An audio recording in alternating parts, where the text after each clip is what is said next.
तो हम तो पढ़ाई चालू करें। यस और मुझे ऐसा लग रहा है अचानक कि आइसोमेरिज्म जब हम पढ़ रहे थे तो उसमें हम लोगों ने स्ट्रक्चरल आइसोमेरिज्म के टाइप देखना चालू किए थे। मैंने चेन आइसोमेरिज्म आपको बता दी थी, जिसको हमने न्यूक्लियर या स्केलेटन आइसोमेरिज्म भी कहा था। रिंग चेन आपको बता दिया था, पोजीशन आपको बता दिया था, और फंक्शनल ग्रुप आइसोमेरिज्म। ठीक, सारी ट्रिक बता दी थी फंक्शनल ग्रुप आइसोमेरिज्म की, कि कैसे देख करके आप लोग पहचान जाएंगे किसी भी कंपाउंड को, है ना, कि आपस में फंक्शनल आइसोमर्स हैं या नहीं है। अच्छी बात है ना जी। तो आज हम कुछ और ज्यादा इंपॉर्टेंट डिस्कस करने जा रहे हैं। पहले ही बता दूं, मैं पहले ही बता देता हूं आप लोगों को कि 11th वाला पार्ट हो गया, बस आइसोमेरिज्म आपकी इतनी हो गई। अब चूंकि हमने साइंस लिया हुआ और 12th भी हमें साइंस से ही देना है, इसलिए आगे की चीजें हमें पढ़ना जरूरी है ना, क्योंकि 12th क्लास में आइसोमेरिज्म कोई टीचर नहीं पढ़ाएगा, इतना टाइम ही नहीं रहता, इतना ज्यादा सिलेबस होता है कि 11th की चीज कोई नहीं पढ़ाता भाई। रिवाइज करवा देंगे आपको, थोड़ा बहुत आउटलाइन बता देंगे, तो आपको यहीं से मेहनत करने जानी पड़ेगी। और हमें पढ़ना है आज मेटामेरिज्म। ठीक, तो पहले हम लोग जरा मेटामेरिज्म के बारे में बात करते हैं। What is metamerism? ठीक, डालिए जरा हेडिंग डालिए सभी लोग, मेटामेरिज्म। मेटामेरिज्म लिखिए, compounds having same molecular formula, compounds having same molecular formula, same functional groups, same functional groups, but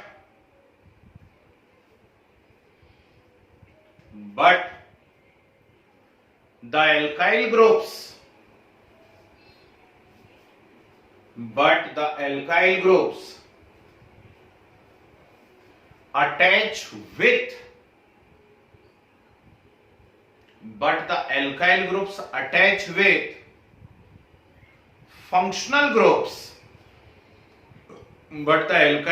attach with functional groups, are different. But the alkyl groups attached with functional groups are different. ठीक है, arrow का sign बना के लिखिए नीचे की line से, shown by the compounds,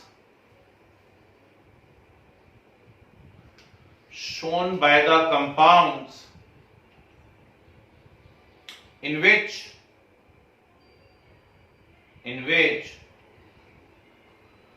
general formula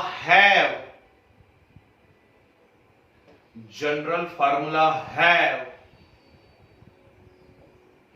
minimum two R, capital R. General formula have minimum two R, capital R. Ji, board पे देखिए जरा और ध्यान से देखिए, वो सारे के सारे कंपाउंड जिनके जनरल फार्मूले में दो आर आते हैं, जैसे आपने लिखा ईथर ROR, आपने लिखा कीटोन RCOR, ठीक, आपने लिखा एस्टर RCOOR, है ना, secondary amine R2NH, tertiary amine R3N। तो ये मैं आपको पहले पढ़ा चुका हूं, प्रिपरेशन आपको करनी है, ठीक, ये मैं आपको पहले पढ़ा चुका हूं। तो ऐसे सारे के सारे कंपाउंड्स जिनके अंदर कम से कम दो आर आते हों, कैपिटल आर आते हों, वो सभी क्या करते हैं, वो सारे के सारे मेटामेरिज्म बताते हैं।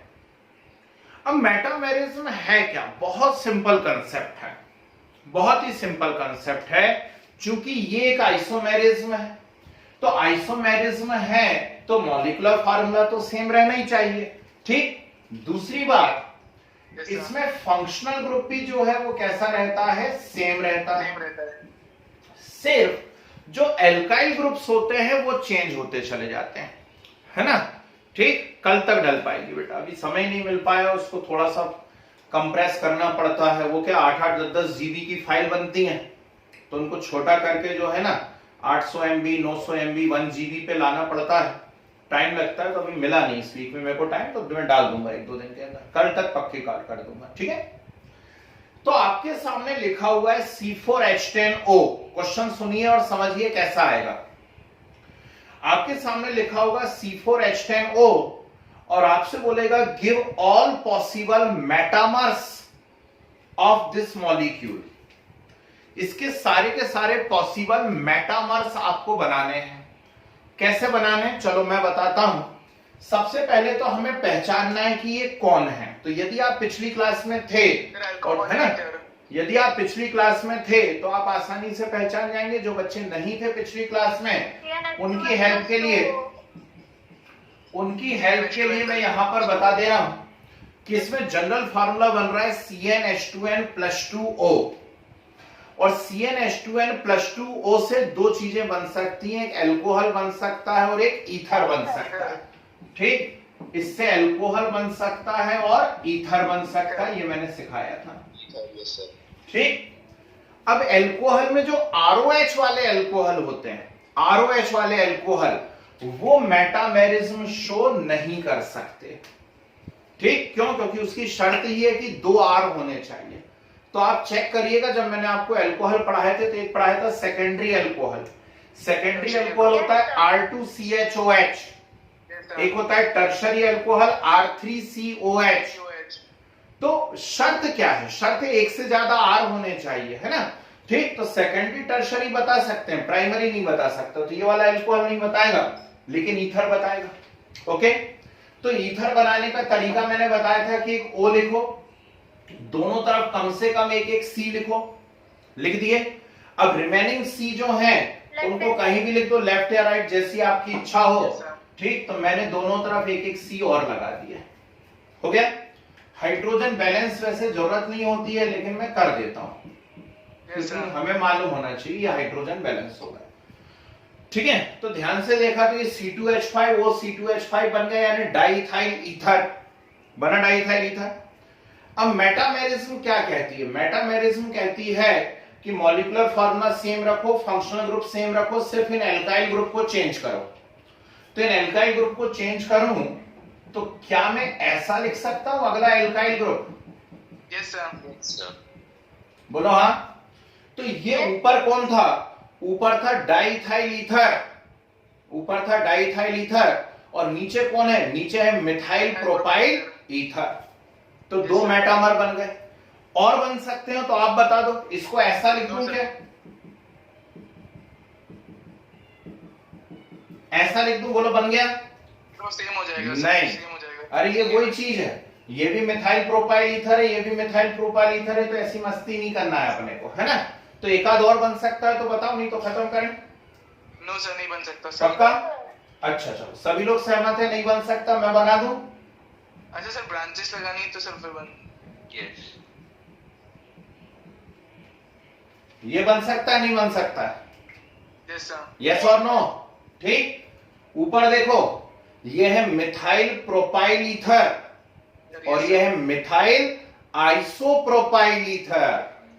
ठीक, मैंने आपको पढ़ाया यूपीएससी की लास्ट क्लास जब थी, जब मैंने आपको टाइप्स ऑफ कार्बन और टाइप्स ऑफ चेन बताए, तो टाइप्स ऑफ कार्बन और टाइप्स ऑफ चेन में मैंने आपको सब बताया, नॉर्मल, आइसो, नियो। देखिए उस वीडियो को वापस से जाकर के। तो इसके सेकेंडरी प्रोफाइल भी कह सकते हैं। ठीक, सेकेंडरी प्रोफाइल। तो इसके कितने मेटामर बन रहे हैं? इसके 3 मेटामर बन रहे हैं। ठीक, डाइइथाइल ईथर है, मिथाइल प्रोपाइल है और मिथाइल आइसोप्रोपाइल ईथर है। कुछ गुस्सा दिमाग के अंदर? एक और बताता हूं, चलिए बोर्ड पे रहना सब लोग हैं, फिर आप लोग एक करके बताओगे मुझे। Yes. C5H10O है। अब जो बच्चे नहीं थे लास्ट क्लास में उनकी हेल्प मैं कर देता हूं। CnH2n plus. It is CnH2nO। Yes, sir. CnH2nO से रुक जाओ मुझे ही बोलने दो। CnH2nO से 5 चीजें बन सकती हैं। CnH2nO से 5 चीजें बन सकती हैं, लेकिन उन 5 चीजों में सबसे ज्यादा फेमस 2 चीजें होती हैं। एक होता है एल्डिहाइड और एक होता है कीटोन। Yes, sir.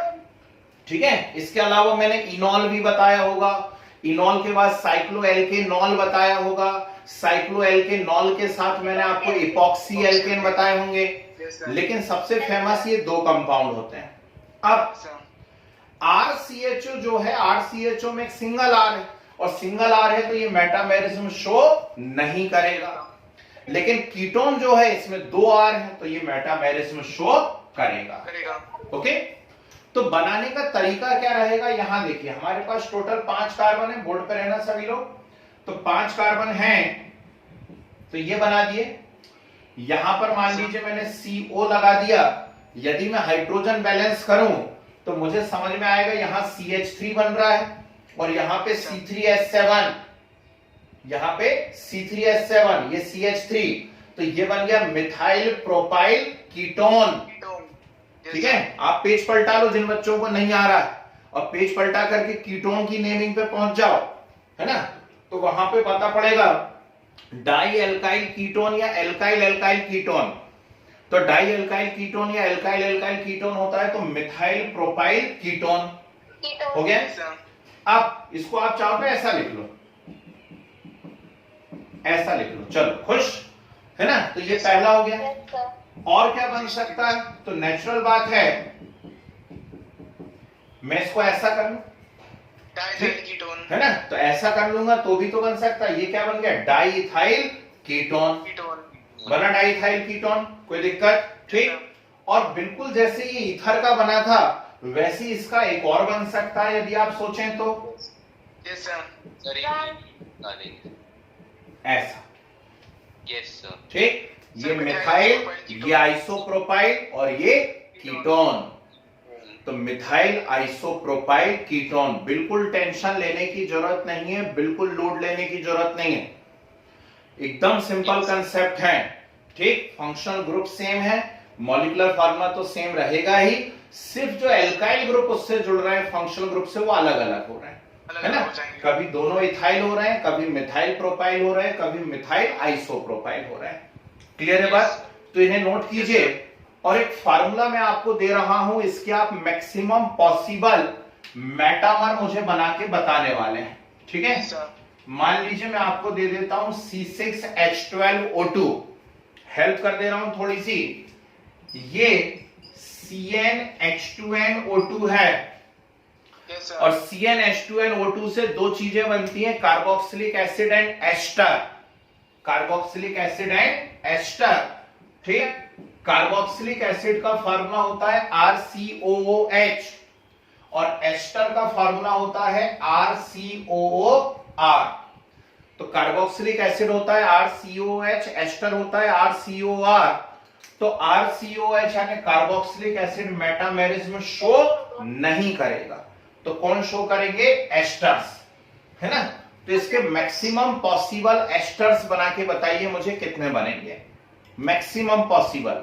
थोड़ा जल्दी, और पहले इसको नोट करिए। अब जिसको डाउट है वो बोलिए, पहले इसको नोट कर लीजिए। चलिए बताइए क्या डाउट है।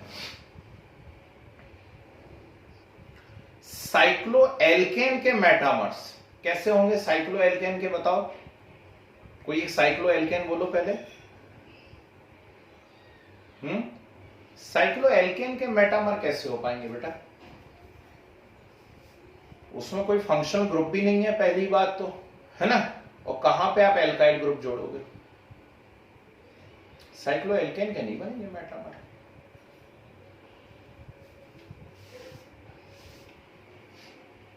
कीजिए, नोट कीजिए।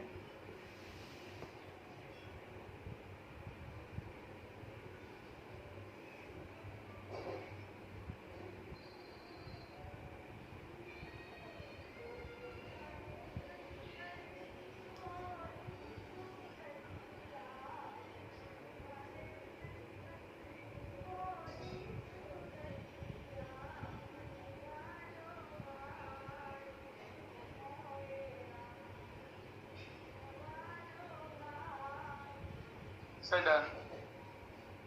उसके बन गए मैक्सिमम पॉसिबल C6H12O2 के। हाँ सर मेटामर्स ही बोले थे ना आपने। हाँ हाँ मेटामर ही बोले भैया, मेटामर। कितने बने टोटल? सर 4 बन रहे हैं मेरे। 4 बन रहा है, मैक्सिमम 4। गुड, ठीक है। और भी योद्धा हैं जरा मैदान में, उनके देख लेते हैं कितने बन रहे हैं।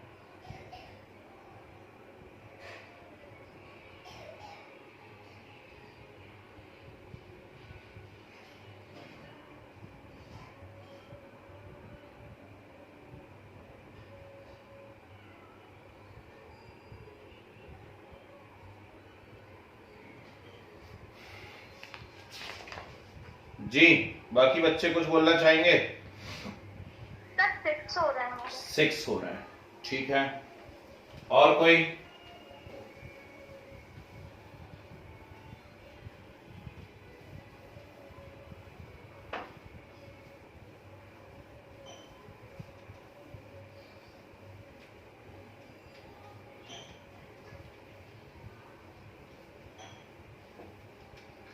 चलिए अब मेरी बारी, ठीक। और मुझे ही बना देना पहले, है ना, बोलना नहीं बीच में। तो एस्टर बनाने हैं, और एस्टर बनाने की मैंने शर्त क्या बताई थी, तरीका क्या बताया था, जो बच्चे नहीं सुन पाए वो सुनिए। मैंने कहा था COO लिखिए, राइट साइड कम से कम एक C लिखिए, ओके। अब बचे हुए C को आप कहीं भी डिस्ट्रीब्यूट कर दीजिए। लेफ्ट साइड आप कोई C नहीं भी लिखते हैं तो भी चल जाता है ना। तो यदि मुझे पता पड़ेगा कि लेफ्ट साइड कोई C नहीं भी लिखता हूं तो चल जाता है, तो मेरे तो मजे हो गए। मैं बाकी बचे हुए C यहां लगा देता हूं। लगा दिए, टोटल 6 कार्बन हो रहे हैं, चेक कर लीजिए। 2 ऑक्सीजन हो रहा है, हाइड्रोजन आप लगाएंगे एग्जैक्ट उतने ही आएंगे, है ना। तो एक ये बन गया, ठीक। पेंटिल फॉर्मेट, है ना। एल्किल कार्बोक्सिलेट, एल्काइल कार्बोक्सिलेट इनका नाम होता है, तो ये है पेंटाइल फॉर्मेट। अब मैं नाम नहीं सिखाऊंगा, खूब IUPAC सिखा दिए भाई, है ना। शीट शेयर कर दी, खूब सिखा दिए। दूसरे बैचेस में आज टेस्ट भी हो गया IUPAC का, एक 45 क्वेश्चंस का। आप ही लोग पे चढ़ रहे हो। इधर देखो अब अगला,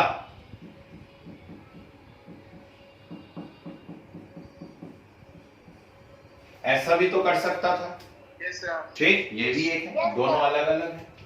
फिर सर वो 3 डिग्री 4 डिग्री भी बना सकते हैं सर यहीं पे। ऐसा भी कर सकता हूं, ठीक। इसकी जगह इस वाले पे भी तो हो सकता था, C हो गया। और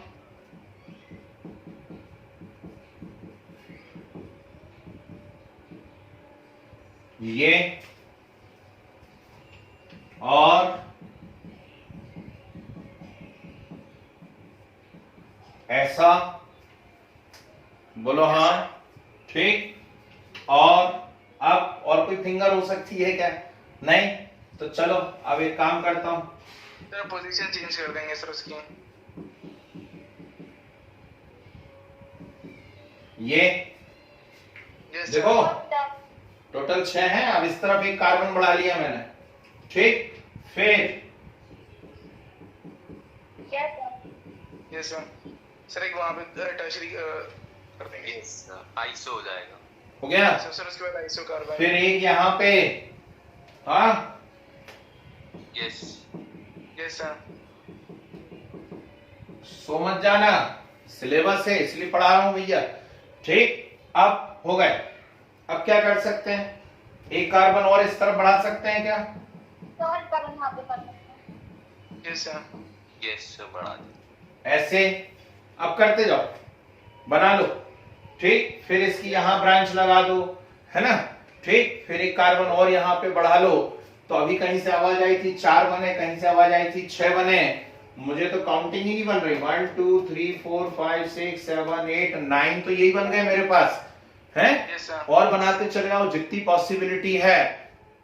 तो ऐसे काउंटिंग कर पाना पॉसिबल नहीं है। अभी आपके दिमाग पे डिपेंड करेगा कि आप कितने और बना सकते हैं, ठीक है ना। ये देखो एक और बन गया मेरे से, है, ठीक। फिर एक कार्बन और इस तरफ बढ़ा लूं मैं, एक कार्बन और इस तरफ बढ़ा लूं, तो ये देखो एक और बन गया। नेक्स्ट में आइसो करते थे, ठीक। सर एक डाउट था और भी सर, कर सकते हैं। अरे आप बनाते रहो जो बनाने हो। है तो सारे एस्टर ना, और सब में चेक कर लो एल्काइल ग्रुप अलग अलग है या नहीं है। एक में भी किसी में रिपीटेशन हो रहा है क्या? नहीं हो रहा है। ठीक, सभी में एल्काइल ग्रुप अलग अलग है, कहीं भी कोई रिपीटेशन नहीं हो रहा है। ये सब इसके एस्टर के क्या है? मेटामर्स हैं। अगली बात समझ में? ठीक, तो मेटामेरिज्म समझ में आया कैसे क्वेश्चन आते हैं? ऐसे क्वेश्चन आते हैं। ठीक है, चलिए तो खत्म करें इस पोर्शन को, आगे बढ़ते हैं। डाली हेडिंग, और सबसे इंपॉर्टेंट आइसोमेरिज्म 12th क्लास के हिसाब से, कुछ स्कूल में हो सकता है टीचर 11th में भी दे दें।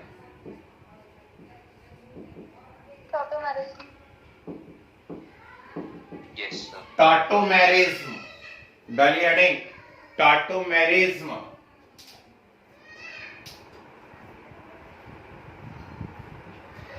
जी, अब टाटोमेरिज्म क्या है? एक काम करते हैं, पहले कुछ लैंग्वेज में आपको इसकी लिखवाता हूं और फिर इसको डिस्कस करते हैं बोर्ड पे, है ना। एकदम से बताऊंगा तो मजा नहीं आएगा। लिखिए, हेडिंग डाली हुई टाटोमेरिज्म लिखिए। It is also known as cryptomerism. It is also known as cryptomerism or allotropism. Allotropism.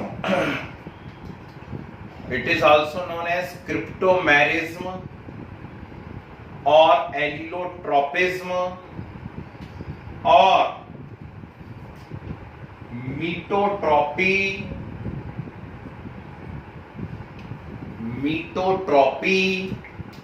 और डेस्मोट्रोपिज्म,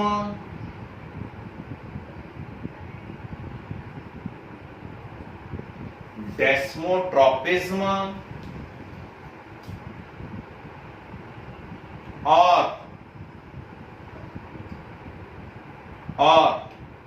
कीटोइनॉल आइसोमेरिज्म,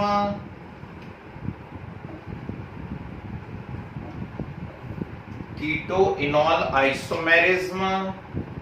इसको डैश लगा के लिखते हैं। कॉमा लगाते चलो, और क्या।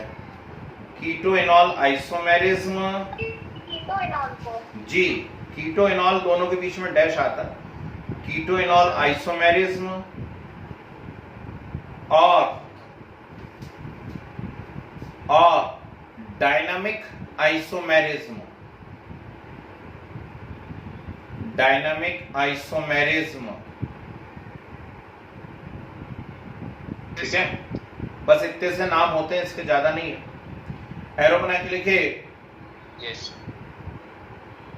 Arrow, it is special type of functional group isomerism. It is a special type of functional group isomerism which originate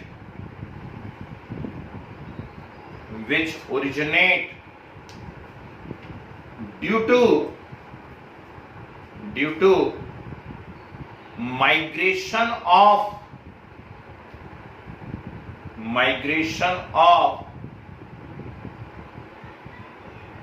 hydrogen atom, migration of hydrogen atom between two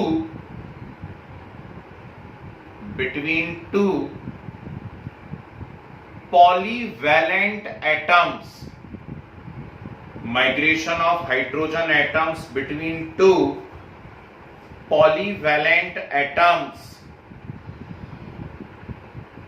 ठीक है। एरो का साइन बना के लिखे। Both isomers are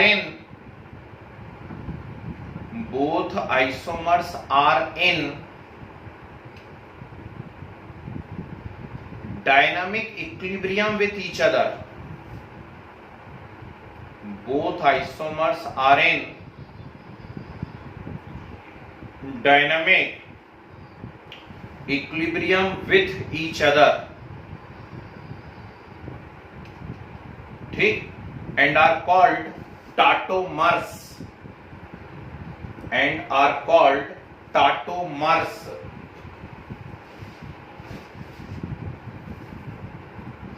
okay. चलिए Yes, sir. अब जरा board पे बने रहना, सिर्फ सुनते जाना, आप लोगों को कुछ करना नहीं है, ठीक। अच्छे से सुन लेंगे, समझ लेंगे, क्वेश्चन आपसे बन जाएगा, ठीक है। Yes, sir. क्या बोलता है, चलिए उसके बारे में बात करते हैं। सबसे पहले मैं एक क्वेश्चन बताता हूं आपको। 12th क्लास में बहुत मूवमेंट होती है इस क्वेश्चन की, हालांकि ये 11th के हाइड्रोकार्बन यूनिट का क्वेश्चन है। 11th में एक यूनिट है आपकी, टर्म 2 में हाइड्रोकार्बन, टर्म 1 में जीओसी तक जाएंगे, टर्म 2 में हाइड्रोकार्बन यूनिट आएगी, वहां का एक क्वेश्चन, और 12th में भयंकर पूछते हैं। कॉम्पिटिटिव में लगभग हर 1-2 साल में अलग अलग कॉम्पिटिटिव एग्जाम्स में आता रहता है। इनको क्वेश्चन देते हैं CH ट्रिपल बॉन्ड CH, ये इथाइन है, इसका मैंने कॉमन नेम एसिटिलीन भी आप लोगों को बताया हुआ है, ये एसिटिलीन या इथाइन है, ठीक। Yes, sir. इसका हाइड्रोलाइसिस करवाते हैं 1% HgSO4 एंड 40% H2SO4 की प्रेजेंस में। क्या कहा मैंने? 1% HgSO4 एंड 40% H2SO4 की प्रेजेंस में इसका हाइड्रोलाइसिस करवाते हैं। What is hydrolysis? Hydrolysis means reaction with water. तो मैं इसकी वाटर से रिएक्शन करवाऊंगा, और इन रिएक्शंस में, ऑर्गेनिक रिएक्शंस में वाटर को हमेशा HOH लिखता हूं। ऑर्गेनिक रिएक्शंस में वाटर को हमेशा कैसा लिखता हूं? HOH। एक पे H पॉजिटिव है और OH नेगेटिव है, ऐसा। क्लियर? अब मैं आप लोगों को सिखाऊंगा हाइड्रोकार्बन यूनिट, जब हम लोग पढ़ेंगे, खैर वो तो बहुत दूर है, बस 1-2 क्लास बाद जब आइसोमेरिज्म खत्म हो जाएगा और रिएक्शन मैकेनिज्म हम लोग चालू करेंगे, उस समय बताऊंगा कि एल्कीन और एल्काइन की कैरेक्टरिस्टिक होती है एडिशन रिएक्शन। स्टेटमेंट रिपीट करो मनी मन में सब लोग। एल्कीन और एल्काइन की कैरेक्टरिस्टिक होती है एडिशन रिएक्शन। एडिशन का मतलब क्या होता है? एडिशन का मतलब होता है जो भी चीज इनसे रिएक्ट कर रही है पूरी की पूरी आके इनके ऊपर जुड़ जाती है। तो जुड़ने से क्या होता है? Triple bond convert into double bond and finally double convert into single, ऐसा होता रहता है उनके अंदर, एल्कीन और एल्काइन में। तो जब आप इसका हाइड्रोलाइसिस करवाते हैं, मतलब वाटर के साथ रिएक्शन करवाते हैं, तो वाटर का H आके यहां जुड़ जाता है और OH आकर के यहां जुड़ जाएगा। नेचुरल बात है, जब आके जुड़ेंगे तो ट्रिपल बॉन्ड डबल बॉन्ड में कन्वर्ट होगा, और H आके यहां जुड़ेगा तो ये बन जाएगा CH2, और ये क्या बचेगा? CHOH। ठीक है?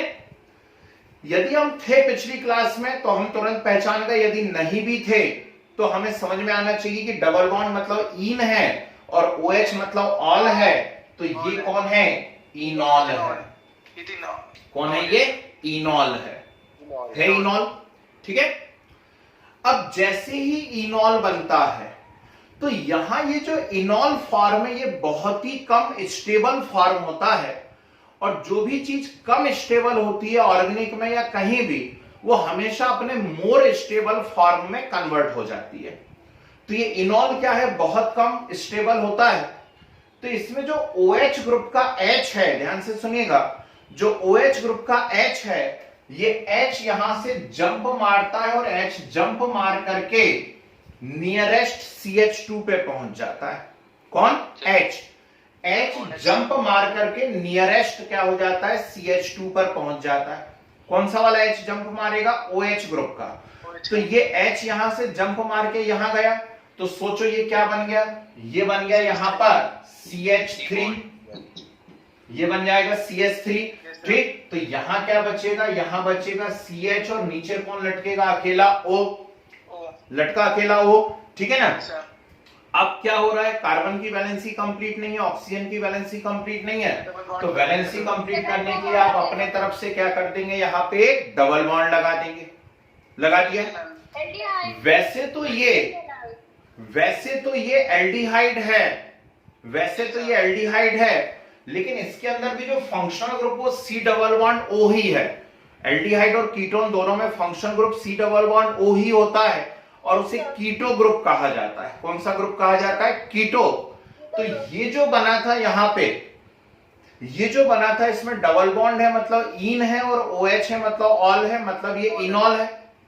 और ये जो बना है इसमें सी डबल बॉन्ड ओ है मतलब कौन है? ये कीटो है। कौन है ये? कीटो। तो इसमें एक फॉर्म बना है इनॉल और एक फॉर्म बना है कीटो। ठीक, इसलिए इस आइसोमेरिज्म का मैंने एक और नाम लिखवाया, वो क्या है? कीटो इनॉल आइसोमेरिज्म। थोड़ी थोड़ी बात समझ में आई? ये क्यों बना?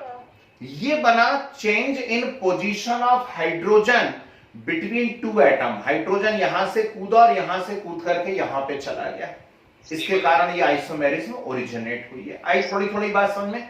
एक और बताऊंगा तो शायद और अच्छे से समझ में आएगी, बोर्ड पे रहना।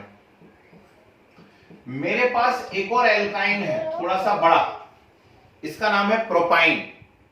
क्या नाम है इसका? प्रोपाइन। ठीक, प्रोपाइन का मैंने हाइड्रोलाइसिस करवाया है। Yes sir. CH3CH2CH2। ठीक, 1% HgSO4 और 40% H2SO4 की प्रेजेंस में। ओके, अब ये प्लस माइनस में टूटा। एक रूल हम लोग सीखेंगे 3-4 क्लास बाद, उस रूल का नाम होगा मार्कोनिकॉफ रूल। मार्कोनिकॉफ अंकल क्या कहते हैं? मार्कोनिकॉफ अंकल बोलते हैं negative part attach with that double और triple bonded carbon having less number of hydrogen. फिर से सुन लीजिए, negative part attach with that double bonded और triple bonded carbon having less number of hydrogen. ठीक, तो ये नेगेटिव वहां जाता है जहां हाइड्रोजन कम है, तो OH यहां चला जाएगा। जब OH यहां चला गया तो नेचुरली ये H यहां पे जाएगा, है ना? CH3 पे कुछ नहीं जा सकता क्योंकि उसकी वैलेंसी ऑलरेडी कंप्लीट है, वो सैचुरेटेड है। इसलिए पहले दिन जब मैंने पढ़ाया था तो सैचुरेटेड और अनसैचुरेटेड दो टर्म यूज की थी, है ना? तो एडिशन जो होंगे वो अनसैचुरेटेड पे होंगे। तो OH यहां जाएगा, H यहां जाएगा। जब OH यहां जाएगा तो ये बनेगा CH3COH और ये डबल बॉन्ड CH2। यस। जैसे ही आपने इसको देखा, आपने कहा यार ये तो डबल बॉन्ड है यानी इन है और OH है मतलब कौन है? ऑल है। तो ये कौन है? इनॉल है। और इनॉल तुरंत अपने मोर स्टेबल फॉर्म में कन्वर्ट होता है कीटो। और यहां पे इसका मोर स्टेबल फॉर्म होता है कीटो। तो उसके लिए मैंने क्या बोला था, सुनना ध्यान से। जो OH ग्रुप है, OH ग्रुप का H जंप मार करके नियरेस्ट CH2 पे चला जाता है। OH ग्रुप का H जंप मार के नियरेस्ट CH2 पे चला जाता है। आगे उल्टा भी हो सकता है कि CH2 का H जंप मार करके OH O पे आ जाए, ऐसा भी होगा अभी आगे कुछ एग्जांपल्स में, है?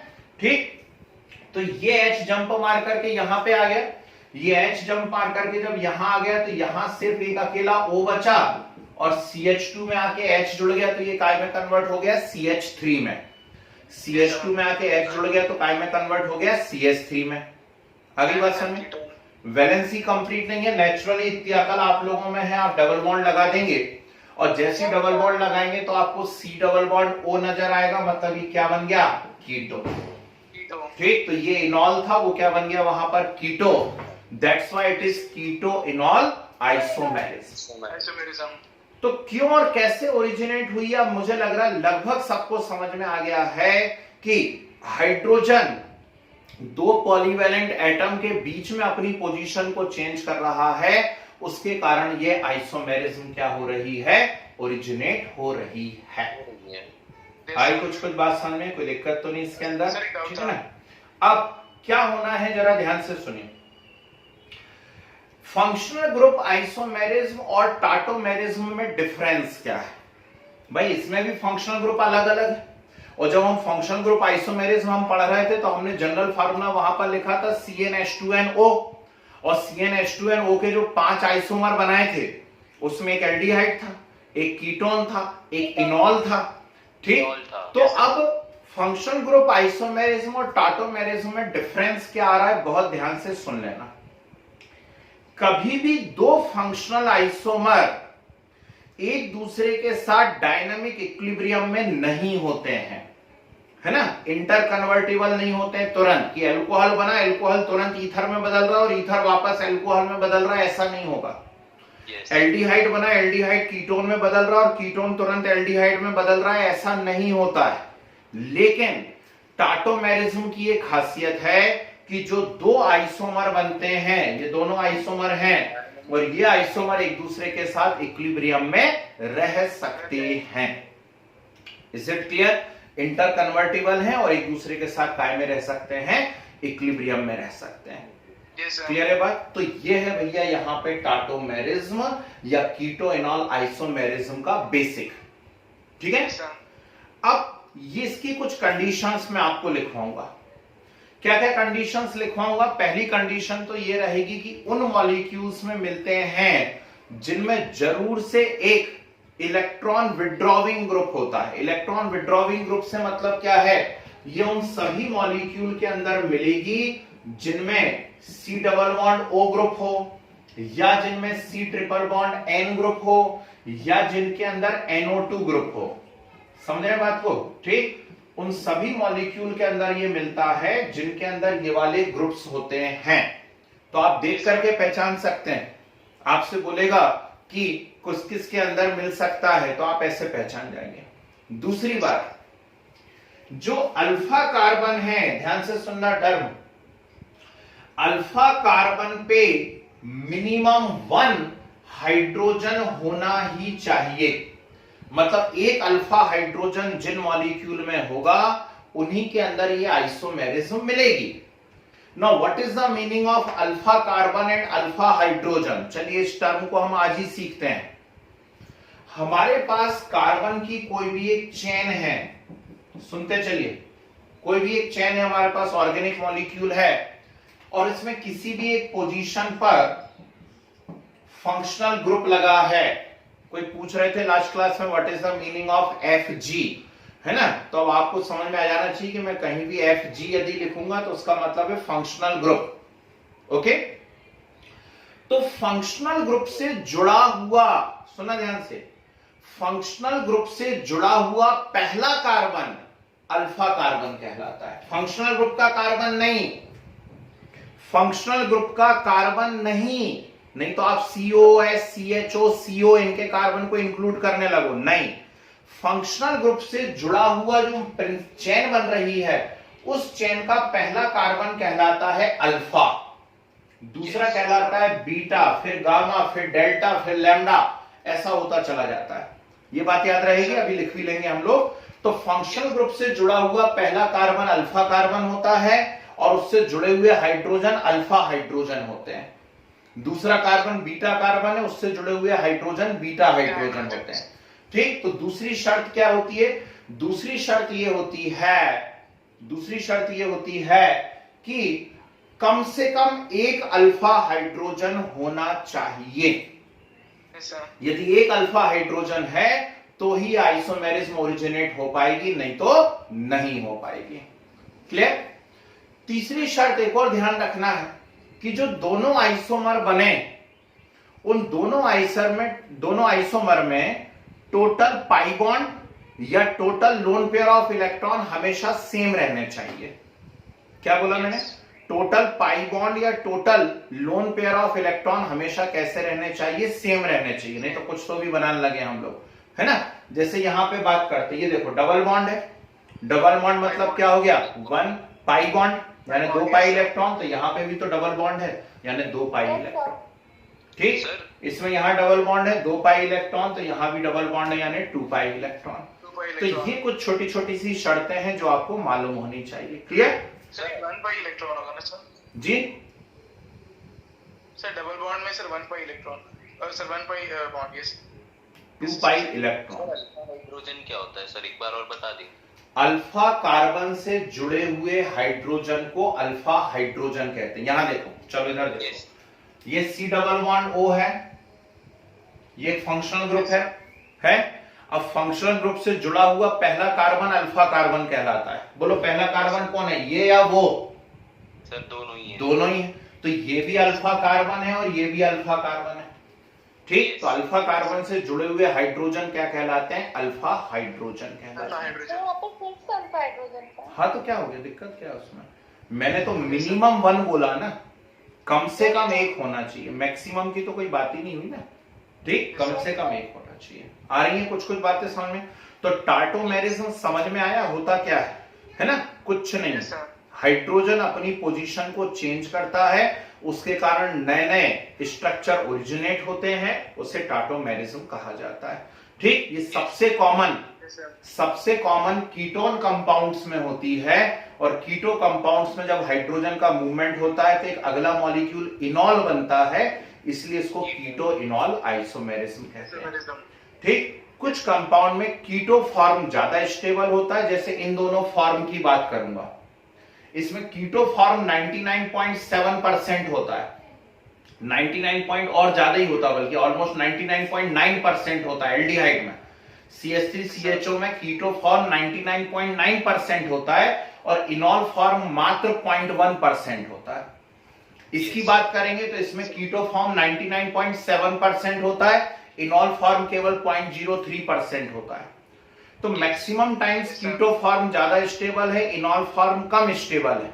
अब फिर मैं आपको कुछ शर्तें लिखवाऊंगा कि कुछ ऐसा है जिसमें इनॉल फॉर्म ज्यादा स्टेबल है, कीटो कम स्टेबल है, तो वो एकदम अपर लेवल की चीजें हो जाएंगी।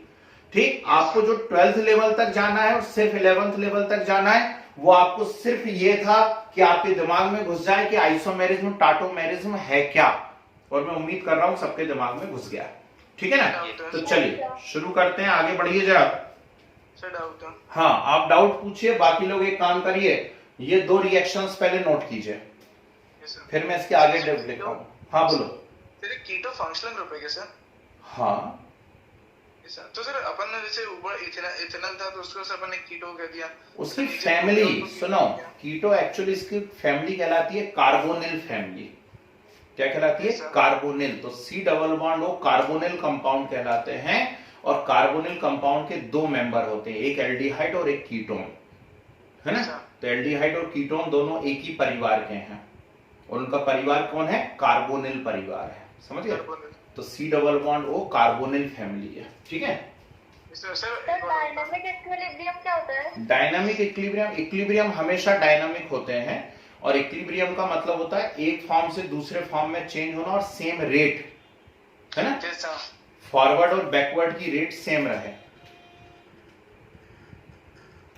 कोई single compound multiple isomerism show कर सकता है क्या? एक डाउट आया है, कोई single compound multiple isomerism show कर सकता है क्या? और आंसर है यस, क्यों नहीं कर सकता, है ना?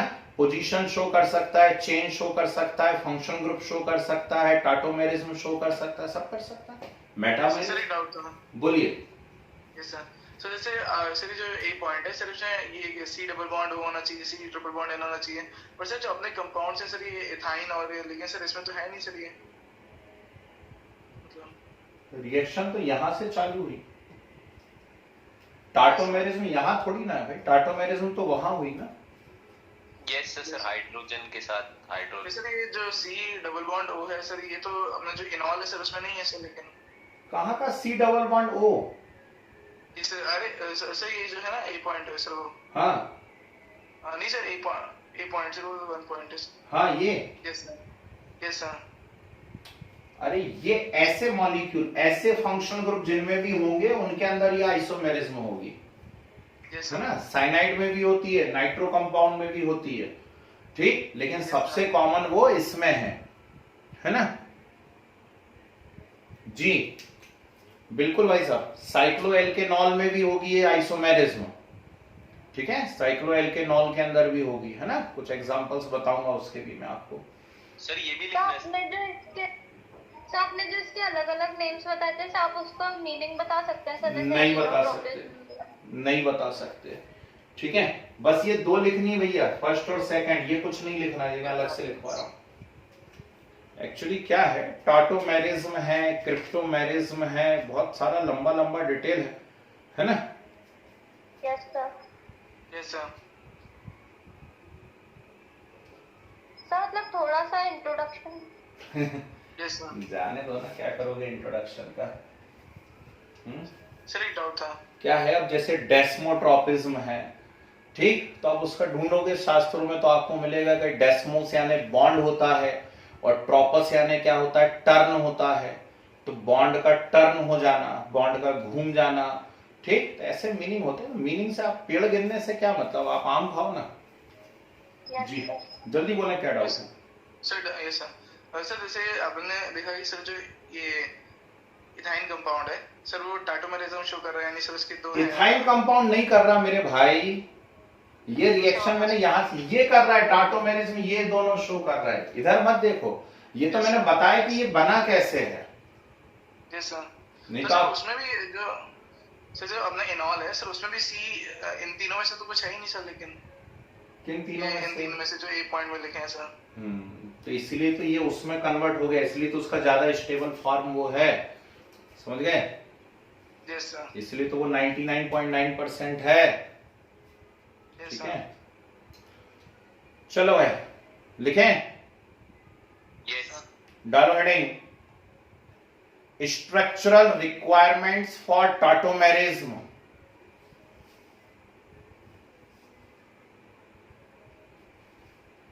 Structural requirements for tautomerism.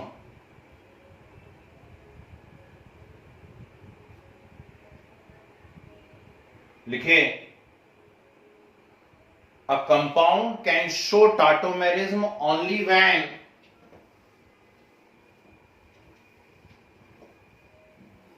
a compound can show tautomerism only when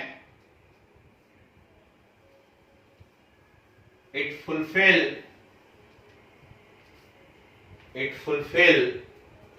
following two conditions.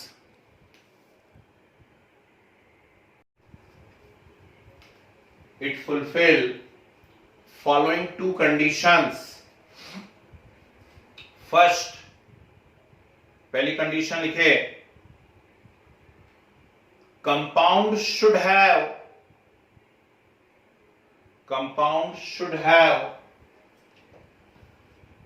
electron withdrawing group, withdraw करने वाला, should have electron withdrawing group such as CO, CN, NO2, etc. CO, CN, NO2 इत्यादि इत्यादि। Sir electron withdrawing क्यों बोल रहे हैं sir? बताएंगे अभी, अगली क्लास, 2-3 क्लास बाद जब मीजोमेरिक इफेक्ट पढ़ाएंगे तब बताएंगे, है ना? Mesomeric effect. सेकंड पॉइंट लिखिए, सर रिपीट कर दीजिए एक बार।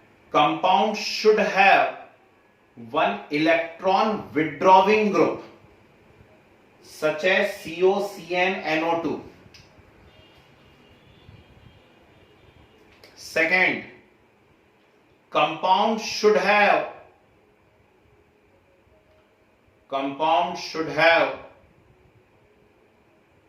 at least one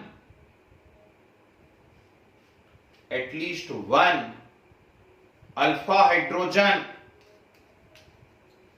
at least one alpha hydrogen।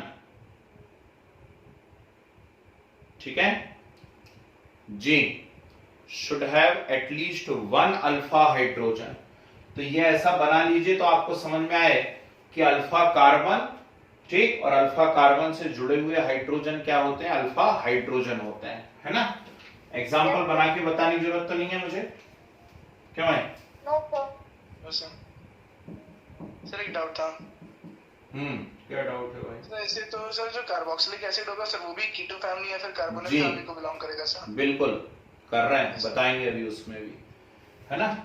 उसका नाम क्या है? उसका नाम है कार्बोक्सिलिक। कार्बोक्सिलिक नाम क्यों पड़ा हुआ है? सोचा कभी? कार्बोनिल फैमिली को बिलोंग कर रहे हैं। उसमें कार्बोनिल है और हाइड्रोक्सी है, OH है और CO है, इसलिए उसका नाम कार्बोक्सी है। यस समझे? सर। तो दो चीजों से मिलके बना हुआ है। ये नोट कर लीजिए, ये अल्फा है, ये अल्फा है ना? यहाँ अल्फा R जो भी आएगा नेचुरल वो कार्बन तो रहेगी, तो अल्फा कार्बन रहेगा। यदि हाइड्रोजन है तो ठीक है ना? Yes sir. अच्छा ये बताओ,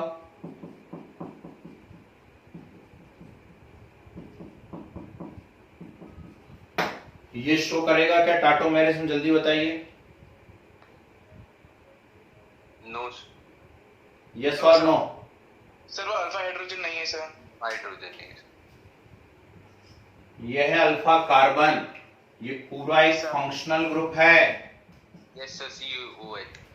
ठीक, ये एक पूरा फंक्शनल ग्रुप है। तो फंक्शनल ग्रुप से जुड़ा पहला कार्बन कौन है? Alpha.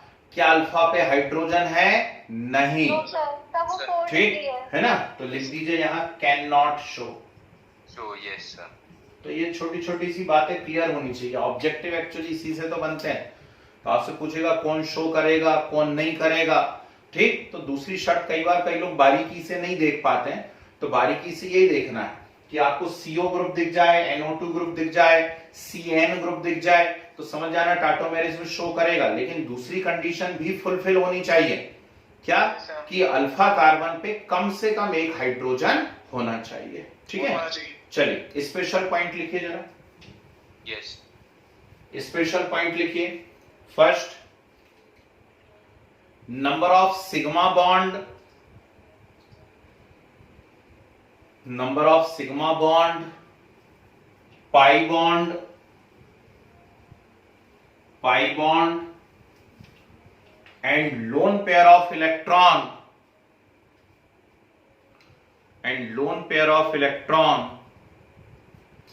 are always same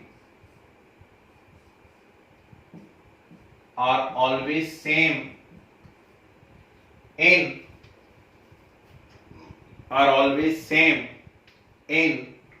both tautomers, are always same in both tautomers. Next, tautomerism is a chemical phenomena. Tautomerism is a chemical phenomena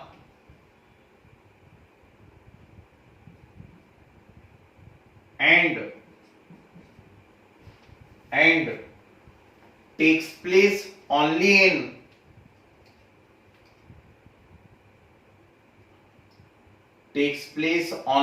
in liquid state.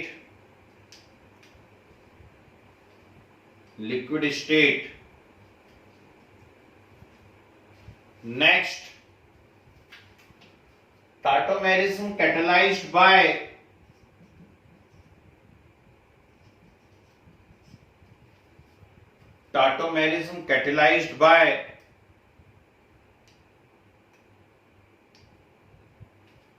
acid or base.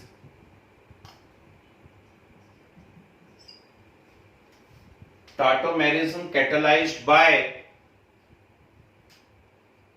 acid or base.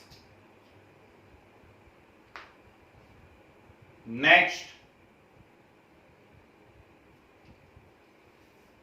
compounds having quinonoid, लिखा है spelling सामने, compounds having quinonoid structures not show tautomerism.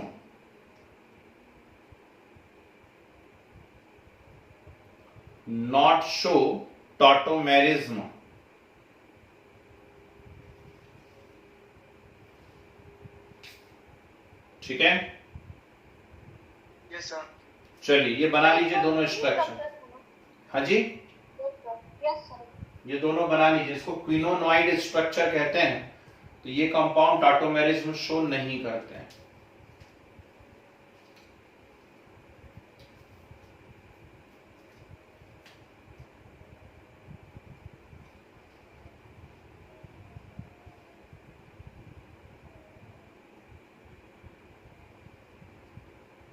Sir मतलब दो double bonded functional group नहीं होने चाहिए कैसा मतलब? ये बहुत सारे अलग अलग रीजन रहते हैं बेटा। इलेक्ट्रॉनिक रिपल्शन होते हैं, कहीं हाइड्रोजन बॉन्डिंग हो जाती है तो ज्यादा स्टेबल हो जाते हैं, कहीं इलेक्ट्रॉनिक रिपल्शन, बहुत सारी चीजें रहती हैं। धीरे धीरे सीखो। सर यहाँ पे आपने सर नाइट्रोजन से एक ही बॉन्ड बनाया है। डबल बॉन्ड है ये। Yes, sir. But Yes, sir. चलिए डाली हेडिंग। आइडेंटिफाई तो सर कर ही नहीं पाएंगे सर, अगर कोई क्वीन नॉट आ गया तो सर आपको सर की सर टाटोमेरिज्म शो करेगा नहीं तो सर। सीखोगे ना, क्यों नहीं कर पाओगे? Yes, sir. सीखोगे धीरे धीरे। Yes, sir. डालो heading, types of tautomerism. Types of tautomerism. चलिए बोर्ड पे रहिए, ध्यान से सुनिए। क्या होता है? एक होता है डायड सिस्टम और एक होता है ट्रायड सिस्टम।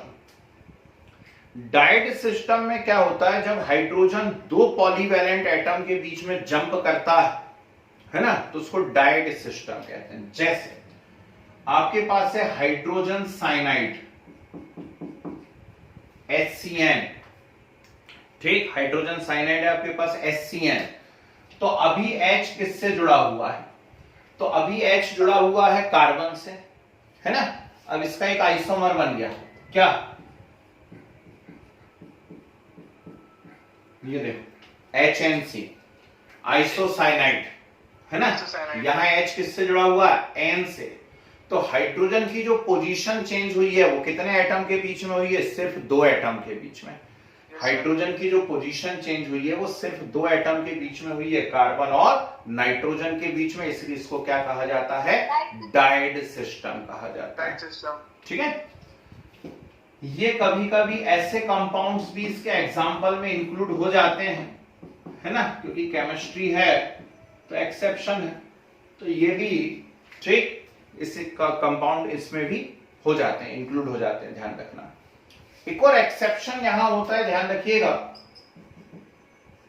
पूरे लिख देता हूं। एक्सेप्शन ये आपको ऑब्जेक्टिव में कहीं पे मिल सकता है, हो सकता है मैं शीट दूं उसके अंदर मिल जाए। क्या? AgNO2,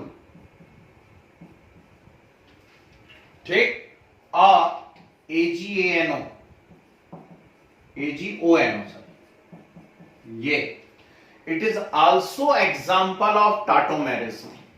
यहां हाइड्रोजन नहीं है लेकिन फिर भी इसे टाटोमेरिज्म का एग्जाम्पल माना जाता है, याद रखिएगा, ठीक। तो AgNO2 और AgONO, है ना, ये नाइट्रो ग्रुप है और ये नाइट्राइट ग्रुप है। ये भी टाटोमेरिज्म का एक एग्जाम्पल है, एक्सेप्शन केस है, ठीक।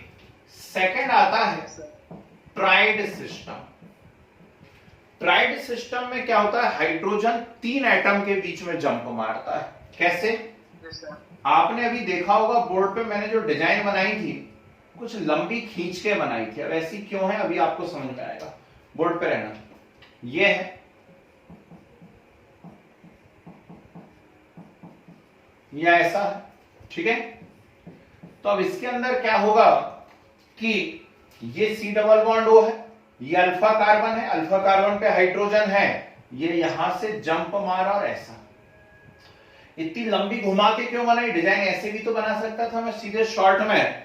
मैं आपको बताना चाह रहा हूं कि ये जो हाइड्रोजन है ये तीन एटम के बीच में शिफ्ट हुआ। देखो इस पे जोड़ा था, यानी पहला एटम, दूसरा एटम और तीसरा कौन है? ऑक्सीजन। Oxygen, yes. हाँ या ना, ठीक। यहां से कूदेगा ऐसा है, तो ये पहला एटम, दूसरा कार्बन, दूसरा एटम और ऑक्सीजन, तीन एटम। तो तीन एटम के बीच में जब इसकी पोजीशन चेंज होती है तो इसको क्या कहा जाता है? ट्राइड सिस्टम कहा जाता है, ठीक। तो ये क्या हो जाएगा? CH3COH और यहां क्या बचेगा? CH2। आप एक डबल बॉन्ड लगा देंगे, ठीक। यहां क्या हो जाएगा? CH2COH, यहां आप एक डबल बॉन्ड लगा देंगे। आई या नहीं आई बात समझ में? तो ये डायड सिस्टम हो गया और ये क्या हो गया यहां पर? ट्राइड सिस्टम, ठीक। तो लिखिए types of tautomerism, first heading वाली है डायड सिस्टम। डायड सिस्टम लिखिए, when hydrogen jump between, when hydrogen jump between two polyvalent atoms, when hydrogen jump between two polyvalent atoms, it is known as died system.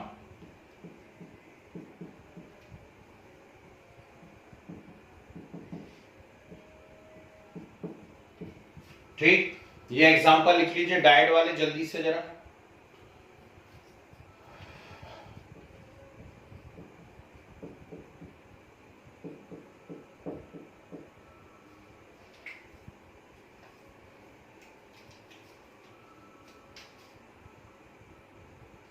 Sir exception भी उसमें ही लिखना है। जी,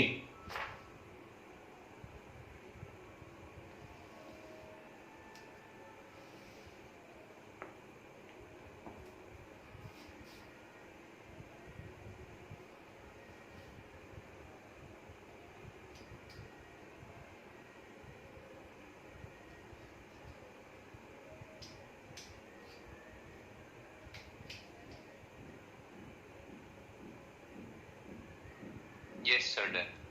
Yes, sir.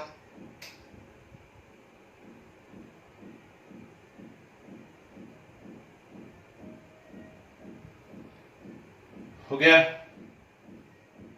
Yes, sir. Arrow का sign बना के लिखे tried system, या second number डाल के लिख लीजिए ट्राइड सिस्टम। लिखिए when hydrogen jump between, when hydrogen jump between three polyvalent atoms,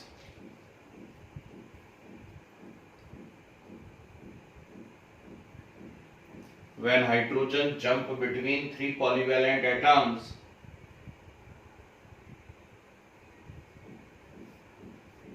it is called triad system. Sir polyvalent का क्या meaning? आप बताओ, सोचो। पॉली मतलब मैनी, एक वैलेंसी सेट टू डाइवैलेंट है। पॉली मतलब मैनी और वैलेंट मतलब वैलेंसी, तो जिसकी भी वैलेंसी मोर देन 1 हो, यानी जिससे भी एक से ज्यादा बॉन्ड निकल सकते हो, है ना? Yes sir.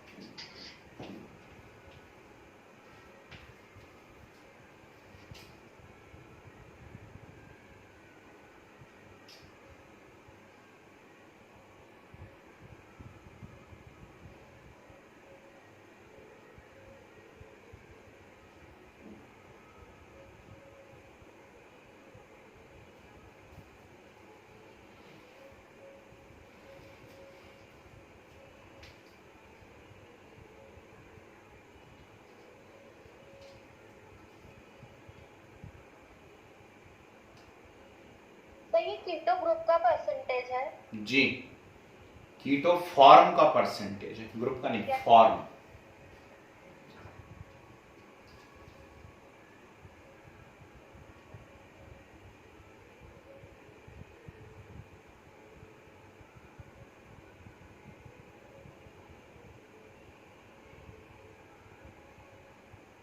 हो गया?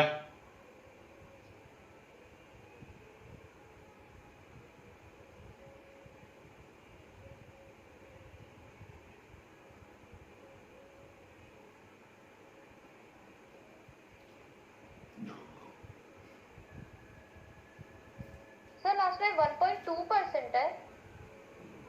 हाँ, अच्छा यस सर। 98.8 है तो शायद वो 1.2 होगा। Yes, sir. लिखे एरो का साइन बना के लिखे इन एसिटल्डिहाइड एंड एसीटोन, सर ये कैसा पॉइंट है? स्पेशल एरो साइन बना के लिखो in acetaldehyde acetone and cyclohexanone, तीनों लिखो। In acetaldehyde acetone and cyclohexanone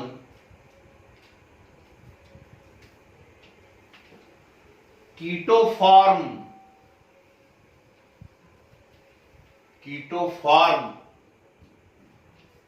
is most stable. Ketoform is most stable but sir starting से रिपीट कर दीजिए। in acetaldehyde, acetone and cyclohexanone, keto form is most stable, but in some compounds,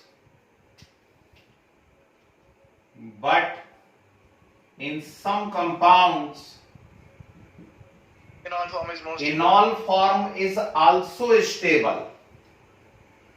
Enol form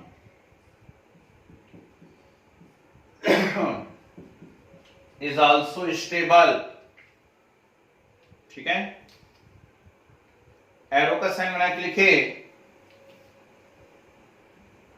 following three conditions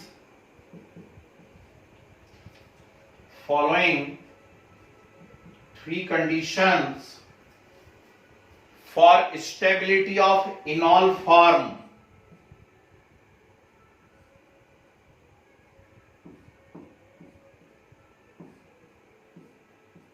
Following three conditions for stability of enol form.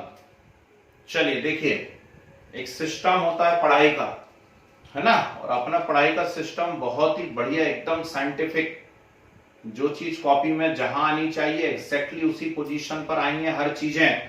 तो हमने खूब आईयूपीएससी सीखा, तो ऐसी अब डिजाइन देख देख के हमें डर नहीं लगना चाहिए, बिल्कुल भी बिल्कुल डर नहीं लगना चाहिए। वो आड़ी पीछे ऊपर नीचे कैसी भी बन जाए, हमने खूब सीखे ऐसे स्ट्रक्चर। ठीक, हम देख के पहचान गए, अरे इसमें क्या रखा है, ये एक एस्टर ग्रुप है यहाँ पर और उसमें एक कीटो ग्रुप लगा हुआ, वो आड़ी तिरछी बना दो, सीधी बना दो, उससे क्या फर्क पड़ता है ना। ठीक है, ये कीटो कीटो दो कीटो है, मतलब डाइओन है ये, है ना। ये साइक्लोहेक्सेनोन है, ठीक, और उसमें हेक्सेनोन में ईन लगा हुआ है, तो साइक्लोहेक्स डाइईनओन, ऐसा कुछ नाम बन जाएगा। ये भी हमने खूब सीखे हैं। अब क्या होता है कि मैक्सिमम टाइम जब आप एसिटाल्डिहाइड को देख रहे हैं, एसीटोन को देख रहे हैं, साइक्लोहेक्सेनोन को देख रहे हैं, तो आप देख रहे हैं उसमें कीटो फॉर्म जो है वो ऑलमोस्ट 99% है और इनॉल फॉर्म बहुत कम है उसके अंदर। ठीक है, लेकिन कुछ कंपाउंड में धीरे धीरे इनॉल फॉर्म इंक्रीज होना चालू होता है। तो इनॉल फॉर्म इंक्रीज होने की पहली कंडीशन क्या होती है, 3 शर्तें मैं लिखवाऊंगा, है ना, और यहां से ये ऊपर लेवल की बातें चालू हो गई हैं भाई। ठीक, ये थोड़े से ऊपर लेवल, थोड़े नहीं है, बहुत ऊपर लेवल की बातें चालू हो गई हैं अब इस पॉइंट के साथ। तो इनॉल फॉर्म की स्टेबिलिटी का पहला जो रीजन होता है वो होता है इंट्रामॉलिक्यूलर हाइड्रोजन बॉन्डिंग। यदि कंपाउंड के अंदर इंट्रामॉलिक्यूलर हाइड्रोजन बॉन्डिंग होने लगे तो वो कंपाउंड कैसे हो जाते हैं, स्टेबल हो जाते हैं, उनमें इनॉल फॉर्म ज्यादा स्टेबल हो जाता है, इंट्रामॉलिक्यूलर हाइड्रोजन बॉन्डिंग। दूसरी बात, यदि रेजोनेटिंग स्ट्रक्चर उसके बन रहे हैं, मैंने थोड़ा सा रेजोनेंस तो सिखाया है आपको केमिकल बॉन्डिंग में, बाकी अब यहां सिखाऊंगा 4-5 क्लास बाद। तो यदि रेजोनेटिंग स्ट्रक्चर बन रहे हैं तो इनॉल फॉर्म की स्टेबिलिटी और ज्यादा बढ़ जाती है। जैसे इस वाले केस में हम देखें, ठीक, इसका जो भी आईयूपीएसी नेम है वो तो आप बना लेंगे, मैंने आपको सिखाया है। अब ये देखो, ये यहाँ पे फंक्शनल ग्रुप है, फंक्शनल ग्रुप में ये पहला कार्बन जुड़ा है, मतलब ये अल्फा कार्बन है, यहां भी अल्फा है, ठीक है ना, और अल्फा कार्बन के ऊपर हाइड्रोजन है, ये हाइड्रोजन कूद के मान लो यहां चला जाए, गया हाइड्रोजन कूद के वहां पर, ठीक, तो इस पे यदि हाइड्रोजन चला जाए तो ये क्या बन जाएगा, CH3COH, यहां आ जाएगा CH, फिर CO and O, C2H5। Valency आपको गड़बड़ दिख रही है, आप यहां पे क्या कर देंगे, डबल बॉन्ड लगा देंगे, लगा दिया जाएगा ना सर उस साइड से। अब ऐसा स्ट्रक्चर बनाने के पीछे रीजन क्या है, ऐसा स्ट्रक्चर बनाने के पीछे रीजन ये है, ये देखो ऊपर कौन आया, OH, और ये सामने कौन है, O। OH और O पास पास दिख रहे हैं और OH और O पास पास आ रहे हैं, तो नेचुरली यहां कौन सा बॉन्ड बन सकता है, हाइड्रोजन बॉन्ड। एक ही मॉलिक्यूल के अंदर बन रहा है ये मैं आपको पहले सिखा चुका हूं, इसको इंट्रामॉलिक्यूलर हाइड्रोजन बॉन्ड या केकड़े का पंजा कहते हैं, कीलेशन। ठीक, तो इसीलिए इसमें जो ये इनॉल फॉर्म बना है ये नियरली 7% बन जाता है, जबकि यहाँ पे कीटो फॉर्म 93% ही रहता है। Yes, sir. जब हम इस कंपाउंड की बात करते हैं, डाइओन है यहाँ पर, एस्टर की बजाय डाइओन है, तो इसमें क्या हुआ, ये H यहां से एक जंप मारा, H जंप मारा यहां से, तो ये क्या बन गया, CH3C OH CH फिर CO और CH3। अभी भी वैलेंसी मुझे गड़बड़ नजर आ रही है। ठीक, तो यहां पर मैं डबल बॉन्ड लगा दूंगा। फिर देखो ध्यान से, यहां पर क्या हो रहा है, यहां भी हाइड्रोजन बॉन्ड बन सकते हैं, ये बन गए। ठीक, तो ये और ज्यादा स्टेबल हो जाता है ऊपर वाले कंपाउंड के कंपेयर में। ये नियरली 76% बनता है, 76, और ये कीटो फॉर्म केवल कितना बनता है, 24। मतलब हाइड्रोजन बॉन्डिंग इसमें और ज्यादा स्ट्रांग हो गई। ठीक, तो उसका परसेंटेज बढ़ गया। यहां देखिए, इसकी बात करें हम लोग, है ना, इसका आईपीएसी नाम बना लेंगे, साइक्लोहेक्स 2,4-डाइईन 1-ओन। ठीक, अब इसमें क्या होगा, ये हाइड्रोजन यहां से जंप मारा, यहां गया, ये देखो ये अल्फा कार्बन है, फंक्शनल ग्रुप से जुड़ा पहला कार्बन अल्फा, अल्फा कार्बन पे हाइड्रोजन है, एक हाइड्रोजन जंप मार के वहां चला गया, एक हाइड्रोजन जंप मार के जब वहां चला गया तो यहां बन गया OH, ये डबल बॉन्ड पहले से थे, और जब यहां पर एक H कम हो गया तो यहां भी क्या आ जाएगा, डबल बॉन्ड। कोई पहचानता है इसको, ये कौन है, जल्दी, क्या नाम बताया था मैंने पिछली क्लास में, फिनॉल, है ना, पोछा लगा रहे थे, फिनाइल, ये वो। ठीक, तो क्या बन गया, ये फिनॉल बन गया। और फिनॉल एक एरोमेटिक कंपाउंड है, ये एरोमेटिक नहीं है। ये क्यों नहीं है एरोमेटिक, आप जानते हो, ये एरोमेटिक नहीं है, इसमें कॉन्जुगेट नहीं बन पा रहा। तो फिनॉल एक एरोमेटिक कंपाउंड है, कॉन्जुगेशन हो जाएगा। ठीक, और इसमें ढेर सारा रेजोनेंस पॉसिबल है, इसलिए इसका जो इनॉल फॉर्म है, देखो ये इन है और ये ऑल है, फिनॉल एक इनॉल है, ये 100% रहता है, और इसका कीटो फॉर्म 0% रहता है। समझ गए? तो फिनॉल के स्टेबल होने के पीछे रीजन क्या है, इसका एरोमेटिक होना और इसमें रेजोनेटिंग स्ट्रक्चर बनना। इनके स्टेबल होने के पीछे रीजन क्या है, हाइड्रोजन बॉन्डिंग। ठीक, तो फिनॉल में हाइड्रोजन बॉन्डिंग नहीं है। समझ गए? तो ये पहला पॉइंट हुआ, है ना। इसके बाद अभी 2 पॉइंट और बता दूंगा आज ही, तो आज स्टार्टोमेरिज्म हम खत्म कर देंगे, बने रहना साथ में, बस 5 मिनट की बात है। तो जल्दी से लिखिए जरा, फर्स्ट पॉइंट डाल के लिखिए, compounds in which intramolecular hydrogen bonds are present, compounds in which intramolecular hydrogen bonds are present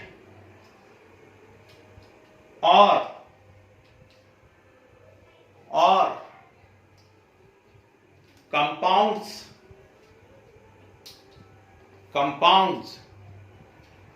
having resonating structure, compounds having resonating structure or aromatic compound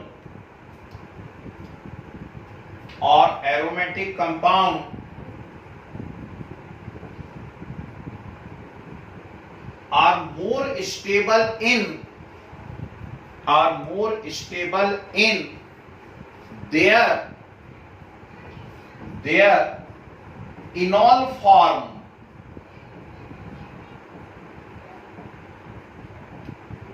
are more stable in their enol form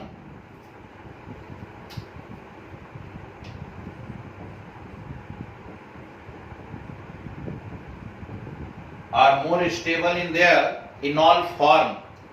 ठीक है, चलिए ये तीनों examples note कीजिए, और उसके बाद नीचे में इंक्रीजिंग ऑर्डर लिख रहा हूं, increasing stability of enol form.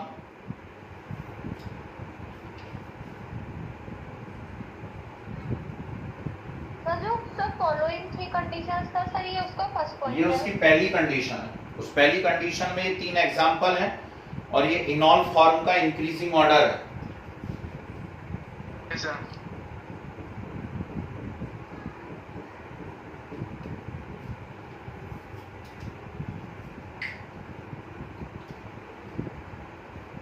Sir जी बोलिए। ये कैसे फिक्स होता है सर कि हाइड्रोजन कहाँ पे से जाएगा सर, जैसे वहाँ पे 3 से होके जाएगा ये देखो, यहाँ पे ये अल्फा हाइड्रोजन है, ये अल्फा हाइड्रोजन है, ज्यादा स्ट्रेन किस हाइड्रोजन पे है, ज्यादा तनाव किस पे है बताओ? सर ये सेकंड वाले पे। बस सीधी बात है ना। मैंने क्या बोला, आएंगी चीजें धीरे धीरे, सीखते सीखते आएंगी। अभी आपने सीखा ही क्या बेटा, आपने सिर्फ आईपीएस ही सीखा है। अब आइसोमेरिज्म पे, अभी इफेक्ट पे पहुंचो तो मैकेनिज्म वाले सब सीख जाओगे, मजा आने लगेगा फिर। सर एक डाउट था। बोलते जाओ भैया। सर ये ऐसे क्यों किया, मतलब ये ट्राइड करके क्यों नहीं किया सर, मतलब है जी, हाइड्रोजन है सर। सर वो ऐसे क्यों किया हाइड्रोजन, ऐसे क्यों ऐसे किया? सर ऐसे घूम के क्यों नहीं किया सर? 3 अरे वो तो ठीक है, एक बार सिखा दिया ना मैंने आपको, बार बार क्या बनाना उसमें। सीख, वो सिखाने के लिए डिजाइन थी भाई, अब सीख गए तो क्या है, हैं? Yes sir.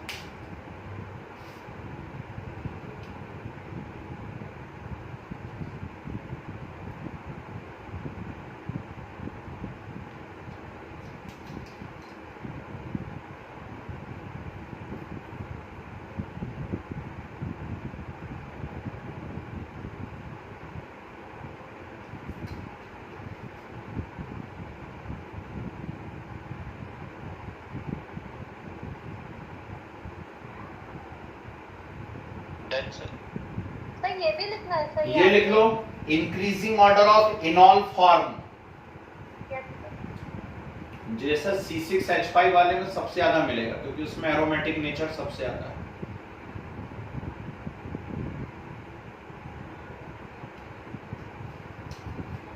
सर कल क्लास होगी क्या?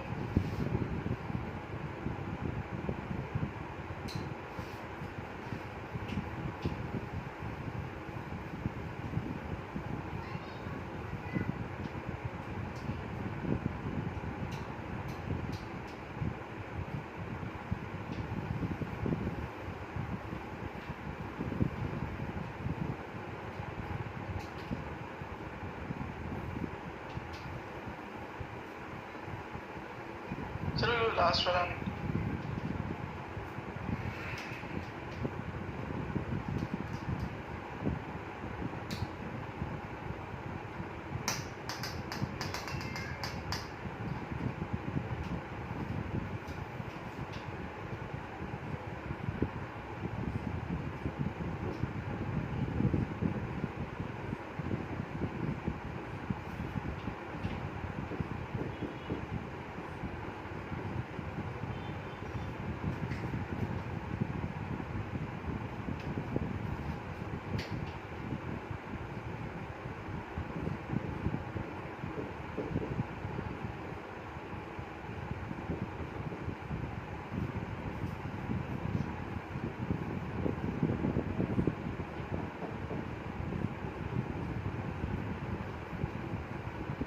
हो गया?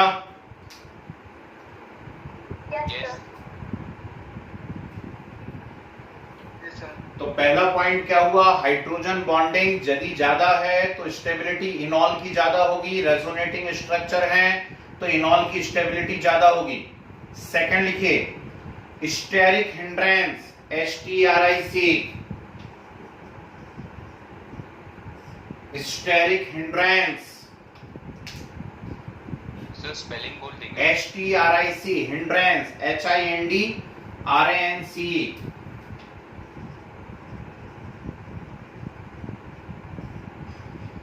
ठीक, लिखे, if bulky groups,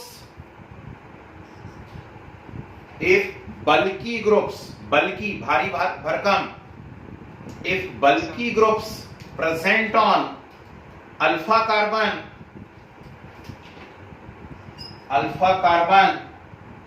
please repeat. if bulky groups present on alpha carbon, then the stability of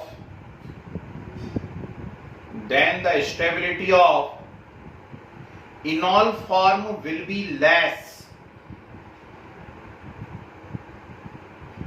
Enol form will be less.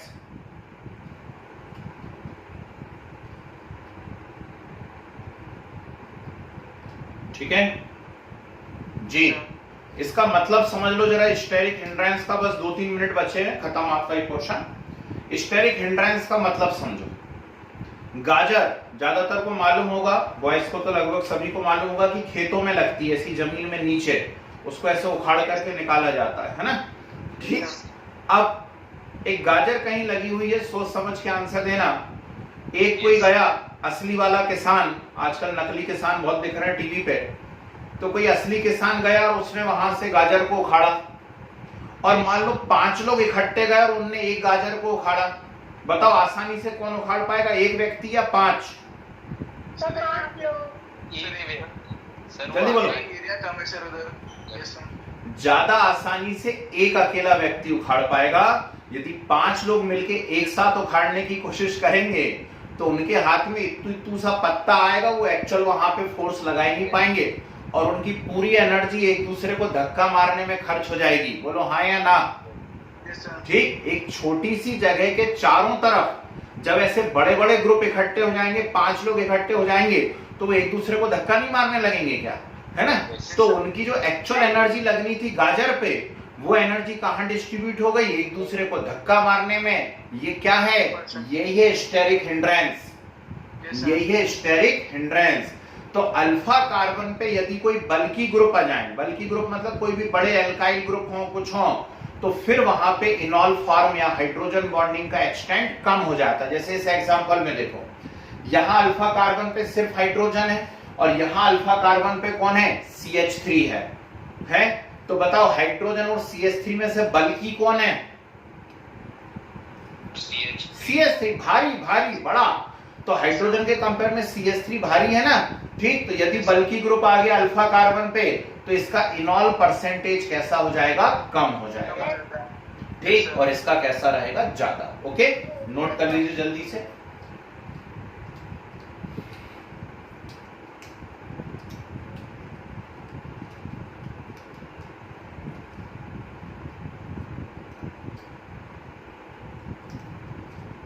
Molecular mass देखना पड़ेगा क्या मतलब सर? जी, बल्की ग्रुप से मतलब बड़े हैवी ग्रुप हो, भारी, एटॉमिक मास मॉलिक्यूलर मास जिनके ज्यादा।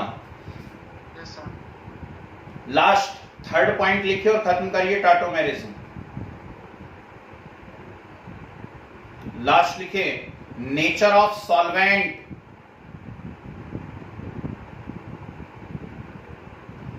Nature of solvent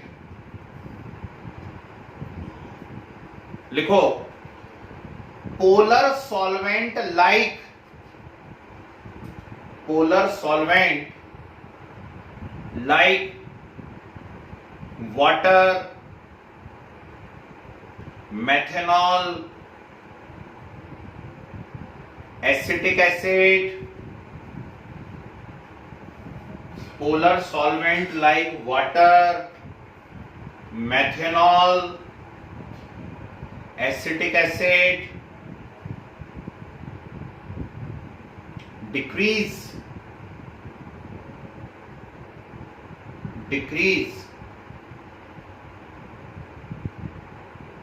percentage of enol form. Sir decrease है फिर increase? Decrease yes sir. Percentage of enol form, बस इतनी सी बात आप याद रख लो। यदि रिएक्शन पोलर सॉल्वेंट में हुई है ना, पानी है, मेथेनॉल या एथेनॉल है या एसिटिक एसिड है, ऐसी किसी चीज की प्रेजेंस में यदि रिएक्शन हुई है तो इनॉल का परसेंटेज कम हो जाएगा। क्यों? क्योंकि ये खुद क्या करने लगेंगे? हाइड्रोजन बॉन्ड बनाना चालू कर देंगे।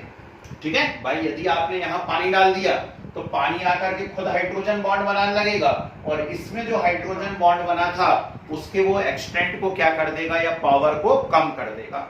ठीक, तो इसलिए इनॉल फॉर्म भी क्या हो जाएगा? यहाँ पे कम हो जाएगा। खत्म।